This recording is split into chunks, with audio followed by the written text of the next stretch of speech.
Well, hey there, it's Catherine. I'm working on my Canvo bullet journal and making my February month at a glance. I'm using the stamp set that comes in the January Club Cambo for the February spreads that you're going to make.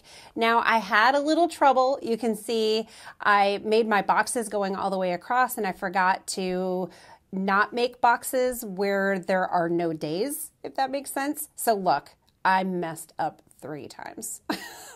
So I did what I do not normally do because I wanted this to be a fantastic example for you guys of how to make a great spread.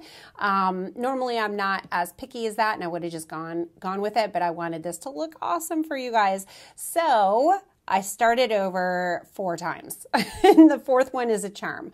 I ended up cutting little squares that are the same size as my day boxes, and then a strip for the left side, because along the left side, I only need 4 boxes on one side and 3 on the other, so I use that long piece to kind of signify that I don't need boxes there. Does that make sense?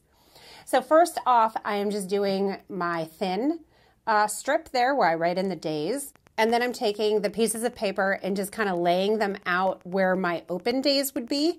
And then I'm counting down 8 dots and I'm going to start making my days. So I'm doing my horizontal and my vertical lines and just not doing the lines where those pieces of paper are, because those again are signifying not days, they're open. Does that make sense? So I'll just add in the days of the week working backwards. That's part of what was messing me up. I started on the right first, and then next month I may try doing that column for 3 on one side and 4 on the other. I may do the 3 on the right. I wonder if that will work in my brain a little bit better. Okay, so now working on the next side, I found that doing that Hey There February circle bit, that cutie little stamp, that comes in the Club Cambo, y'all. And just a side note, if you want to grab this and get this before anyone else does, make sure you subscribe to Club Cambo. You always have to subscribe before the last day of the month before. So like by December 31st, you have to subscribe to get your February products shipped the first week of January. Does that make sense? So if you want this February stamp set before anyone else gets it, right at the beginning of January, you have until December 31st to sign up. This will be available later in our shop toward the end of January, so you'll be able to get it then, but you got to get a head start, right?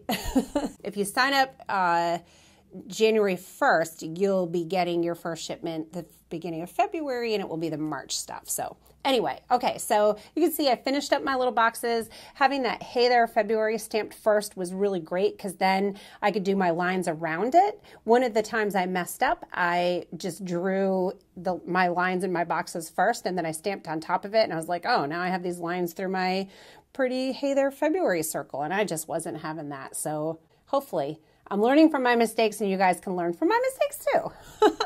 Now it's decorating. So I did the little hearts in the jar and the little hanging hearts on the 14th for Valentine's Day. I added a couple coordinating flowers in the corner.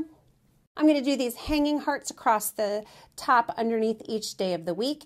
And you may have also noticed I re-inked my ink pad, my mini ink pad, while I was working as well. When I stamped the heart jar, it was a little bit light for me. I like my ink pads really juicy. It's a personal preference. Ingrid actually likes her pads a little bit drier than I like mine. I like mine super juicy. So I just added a little bit of ink there from that ink refill bottle. And now I'm grabbing my blender pen and I'm going to color in these cute little images. So just a little garden party for the leaves. And then I'm going to grab my Lime Ricky mini ink pad, and then I'm just going to add some highlighting with my blender pen. If you don't have a blender pen, I highly recommend, you can find them in our shop. They're basically a clear marker, so you can dip your tip onto the ink pad, pick up color from it, and then you can color. So it's a really cool product. And then when you're wanting, you can see there, I just wanted to change to pink and red. So I ran my tip off on scratch paper until it was clear, and then I'm able to pick up the next color. So I'm doing Be Mine and a little bit of, I think that's Be Mine hearts stamped over the hearts in the wreath. And then some more Be Mine. I think I added Coral Cabana, and then maybe a little bit of Rockin' Red on some of those as well. And then I also used a couple other little bits and doodads from the set. You can see the little heart with the arrows, and I just had a really fun time planning this layout out. So I hope you guys are excited about this set. I love it. So, so cute. Let me know if you have any questions. Leave me a note in the comments if you do. And thanks for being here. I'll see you soon.